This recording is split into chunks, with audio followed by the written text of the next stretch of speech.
Okay, ladies and gentlemen, I will be very excited to go through our top 12 Dynasty Cornerstone running back rankings. But I first want to define what these Cornerstone running back rankings are, because if you head over to flogfantasy.com and look at my overall running back rankings, they're going to be different. Here, for these Cornerstone rankings, I am only going to be looking at running backs that are 24 years old or younger. So yes, if you're a 25-year-old running back, you can still be hyper productive for the next 3-4 years. Yes, I'm not expecting Saquon Barkley to fall off the face of the planet tomorrow, but in my mind, you don't want to be rostering a 25-year-old running back unless you are a contender. Here with these 24-year-old players or younger, in my mind, these are running backs that you can roster even if you're a rebuilding roster playing for 2024. Okay, so let me just put this out here before everybody is down there in the chat going, oh my gosh, this guy forgot Christian McCaffrey. Does he really have DeAndre Swift even with David Montgomery over Saquon? Okay, let's get that out of the way. And of course, if you want to get access to the rest of our Dynasty Fantasy Football rankings, if you want exclusive articles, exclusive live streams, exclusive videos, if you want Dynasty rankings from all your favorite creators, you can sign up to flogfantasy.com with promo code FLOCK. If you use promo code FLOCK and have a Mother Flocker tier, you are going to get an in-depth podcast breakdown of your team by yours truly when you sign up with promo code FLOCK. But I think that should be about it. Let's go through and let's start diving into these running backs. Now, these tier 1 running backs in my mind are kind of set into this tier. I think you could go back and forth and you could debate the order of the players, but I think we can all agree that these are the tier 1 options. We are going to go Bijan Robinson at 1, Breece Hall 2, Kenneth Walker 3, Jonathan Taylor 4. Now let's go running back by running back in why I decided to rank them in this way. In my mind, if we're going to be looking at Bijan Robinson, who is guaranteed, at least in my mind, to go round 1 of the NFL draft, I think that you are getting a unique combination of a running back that has the size we look for, the athleticism we look for, the passing down ability we look for, and the projected volume we want as well. Now, it is difficult to say that Bijan Robinson is a running back that you have to have at the top of this tier before we see the landing spot. I'll be the first person to admit that, and I'll also be the first person to admit I very easily could just be biased with this ranking, because if we were to go through and look at the potential landing spots, I automatically always think best case scenario, Bijan Robinson's going to the exact situation that we would want. I mean, if we pull up the NFL draft order, I know a lot of people are saying that he's going to go to Chicago at 9. If you're the Chicago Bears, you have so many holes. Are we really taking a running back there? I mean, I think if we're going to go down the draft a bit, maybe you could see Bijan Robinson go to the Washington Commanders 16. That would probably be gross, and I probably would move him down just a little bit here. Maybe you could see him go to the Tampa Bay Buccaneers 19. That'd probably be a little gross, but probably move him down a little bit. The Chargers 21, if they decide not to pay Austin Eckler. I mean, there he would easily be the running back 1 in Dynasty.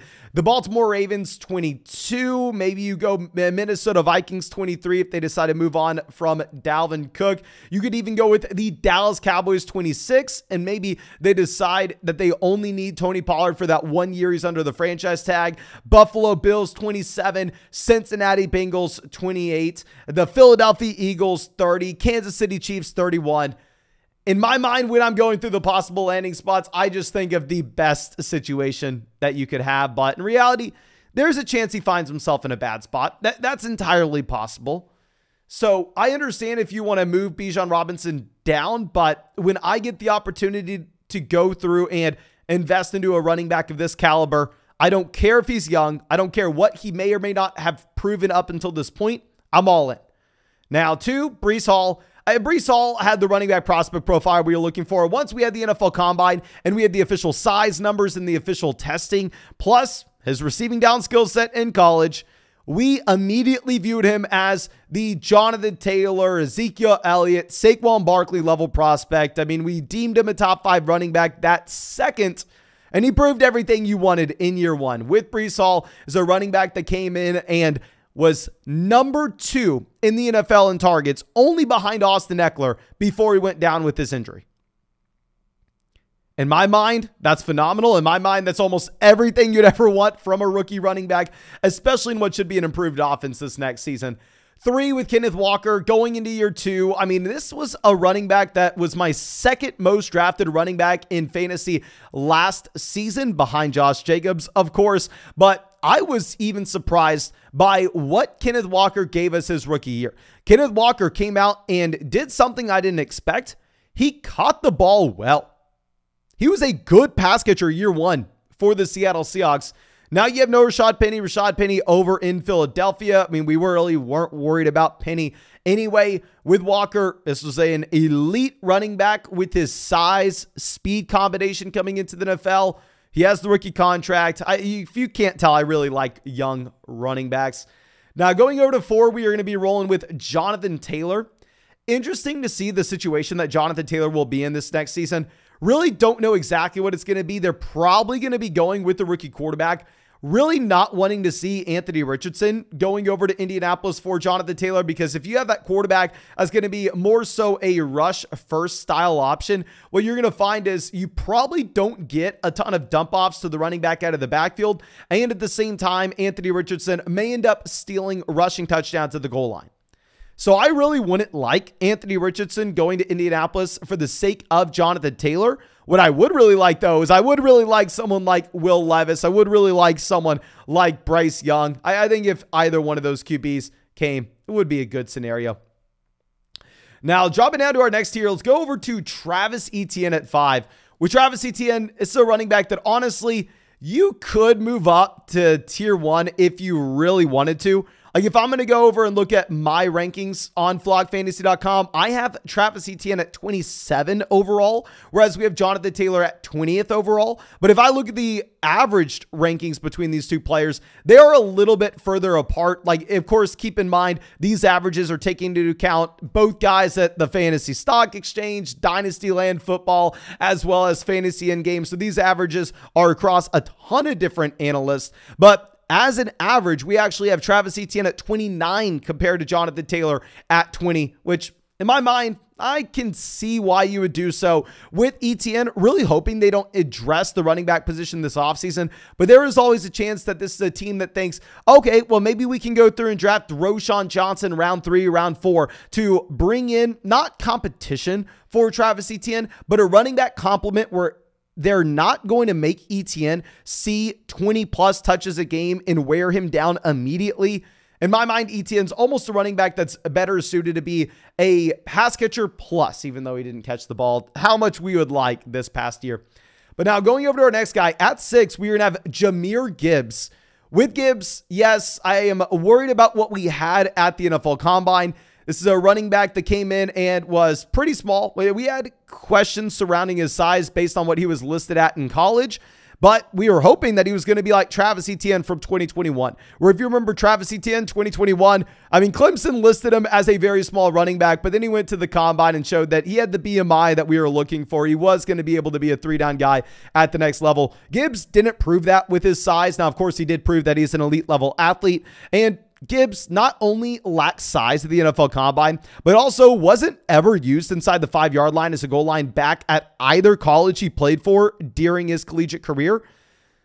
So Gibbs has a red flag in my mind, but at the same time, he does have elite level traits. We have to be fair. This is a running back that is one of the, if not the best passing down running backs in this draft class. It's a running back that is also an elite level athlete. It's a running back that has a small chance of being a first-round draft pick this year, and most likely is going to be going in the 2nd round, so he will have draft capital. So you can draft Gibbs. I just definitely want to be cognizant of his red flag, which separates him from someone like Bijan Robinson. Now, dropping down to our next tier, we're going to be going with Naji Harris at 7. With Naji Harris, I kind of view him as David Montgomery from David Montgomery's 2nd to 3rd season, whereas a running back that you don't necessarily think is a superb talent, but at the end of the day, it's a running back that will get volume. He can catch the ball out of the backfield. In my mind, the Pittsburgh Steelers should be a better offense this upcoming season. He had to deal with a very bad offensive line this past year. He had to deal with the foot injury he had going into the season, and he had to deal with a rookie quarterback. That quarterback will be going into year 2. Let's hope that Kenny Pickett takes that step forward.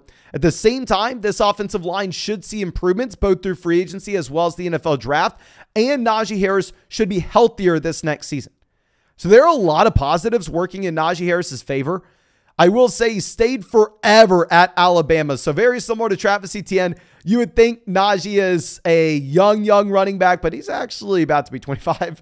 Now, going over to our next guy, we're going to be looking at Javonte Williams in that same draft class. With Javonte Williams, we've always thought he could be great, right? We've always thought that if you give Javonte Williams the role, we are hoping he comes through. He is a top 5 to 10 running back in Dynasty, in fantasy. He profiles where he can be a 3-down player. He can catch the ball out of the backfield. There's a lot going for Javonte Williams. But Javonte Williams is now coming off a significant knee injury. Javonte Williams is 2 years into his NFL career. And we have a small handful of games that we can actually look at where Javonte Williams has excelled with more than just a committee running back role. I still have hope for Javonte. I still think Javonte has a relatively high ceiling, but I'm somewhat getting flashbacks to Kerryon Johnson, if I'm to be honest with you. And I'm a little worried here about a running back that had potential, never was given a fair shot, and injuries kind of flamed him out before he could prove what he could really do. Now, dropping down to our next tier, speaking of Kerryon Johnson and Detroit Lions running backs, let's look at DeAndre Swift. Now, with DeAndre Swift, this is a player that obviously you have to lower down with David Montgomery coming over. In my mind, David Montgomery, very similar to what you had with Jamal Williams this past year, where David Montgomery is just a little bit younger. Javonte drafted in 2017. David Montgomery drafted in 2019. I don't necessarily think David Montgomery's a better running back than DeAndre Swift. Clearly, I'd still rather have Swift over Montgomery, but I do think that David Montgomery comes in and splits the backfield. Swift probably sees the majority of the targets, but still, David Montgomery is a capable passing down running back if they want to get him involved in that way. And then at the same time, what I'm very worried about is David Montgomery taking those goal line touches that you had from Jamal Williams last year. This was a different front office / coaching staff when DeAndre Swift was drafted back in 2020. I don't really know the commitment this coaching staff has to DeAndre Swift as a 3-down running back. And so far, they haven't really showed that they're willing to make a commitment like that.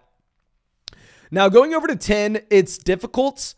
I had Dameon Pierce over Zach Charbonnet before the NFL Combine. But now I'm going to put Zach Charbonnet here. And I completely understand if you wanted to, very similar to Bijan Robinson, say, you know what, Mason, we're being a little bit aggressive here. I think that we should move down Zach Charbonnet until we see the team he's on, until he actually proves something. We put Dameon Pierce over him. But with Zach Charbonnet coming to the Combine, with Zach Charbonnet showing us that he has the athleticism that we're looking for, we knew that he was going to be big enough. And with him being such a good passing down running back at USCLA this final season, I am very confident that he will be a second-round NFL draft pick. And if he is a second-round NFL draft pick, I really like the possibility of Zach Charbonnet stepping into a job where he is the guaranteed starter day one. With Dameon Pierce, he's going to be our next guy. Like I said, very, very close. That's why we're doing this as a tier list. I think that you could rank Dameon Pierce over DeAndre Swift. I think you could rank him over Zach Charbonnet if you wanted. With Pierce, was great at times this rookie season. In one of the worst offenses in the NFL. I mean, this was the second worst team in the NFL. They were only better than the Chicago Bears this past year, and Dameon Pierce still managed to have success. I am always a little hesitant with running backs that are day 3 picks with the level of team commitment they have into them. I think there's a tiny, tiny chance that Bijan Robinson goes to the Houston Texans in the NFL draft at 12.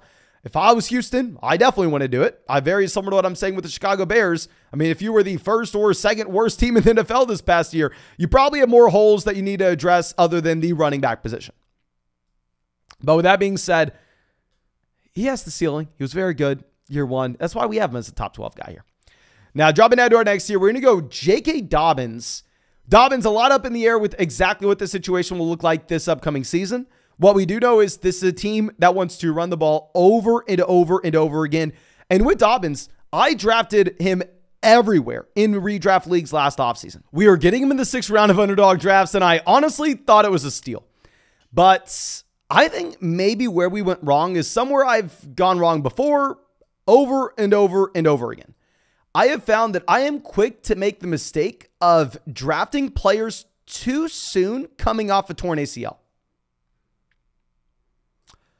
With J.K. Dobbins, maybe this is the case, and maybe Dobbins is just not the guy we thought he was coming out of Ohio State, but I could see it being a very similar situation to what we actually had back in the day where you had Saquon Barkley coming off his torn ACL, me going all in saying this is an extremely talented player. If I'm getting any kind of discount, I'm going to take it.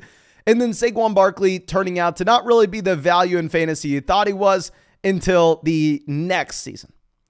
So it's an interesting spot to be in. I am really hoping that Dobbins is the guy we wanted in terms of the talent perspective this next season, but the situation is up in the air, so it's very difficult to go all in on J.K. Dobbins at this point. But I think that's all we got for this video. Of course, if you enjoyed this, please go down there, drop a like, subscribe if you play Dynasty, and if you want to get all my rankings and all the rankings to your favorite Dynasty analyst, go sign up for flockfantasy.com with promo code FLOCK. When you sign up with code FLOCK and make a purchase of a Mother Flocker tier, you will also get an in-depth podcast breaking down your team by yours truly. And also, you are going to get access to exclusive articles, live streams, videos, bonus content, so much more. Make sure you're taking advantage. Thank you again. I appreciate you and really hope you have a great day.